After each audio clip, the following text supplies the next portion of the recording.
જય દ્વારકાધીશ આવી હતી ગુરુ પૂનમને આપણે ગાડી લઈને નીકળી ગયા લકડિયા બાપુના આશ્રમ જવા માટે।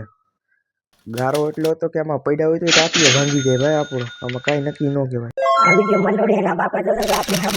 આજે વાતાવરણમાં હતો મસ્ત, ઓલી બાજુ હતો વરસાદ ને અહીંયા નકરા હતા વાદળા ને આપને થતી હતી નકરી ગરમી તારે। આવી ગયો નવા થાપીર આશ્રમે જવાનું બોર્ડ આવી ગયો વાંકા ચૂકો રસ્તો ને ગાડી આખી આંકી દીધી હુર આવીને, એમાં પછી કાંઈ ઘટે જ નહીં ભાઈ, ફૂલ ડ્રાઈવિંગ। પહોંચી ગયા લકડિયા બાપુના આશ્રમે, કરી લીધા મહાદેવના દર્શન, પછી વી ગયા હનુમાન દાદાના દર્શન કરવા માટે। હનુમાન દાદાના દર્શન કરીને પહોંચી ગયા લકડિયા બાપુની સમાધિ અને કરી લીધા દર્શન। લકડિયા બાપુના આશ્રમેથી થઈ ગયા રિટર્ન।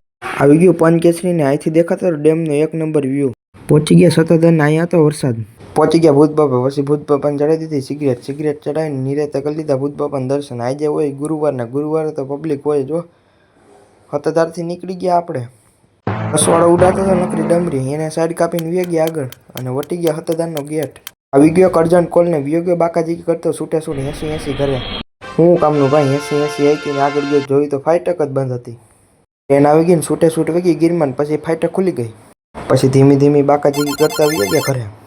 અને ક્યાં દાદાગીરી કરવાની જરૂર છે, આ ઓપન ચેલેન્જ થઈ ગયો રોંડો ને ગાડી લઈને નીકળી ગયા ગામમાં આટા મારવા। પહોંચી ગયા રાજુભાઈ ભૂંગળા બટેટા ખાવા।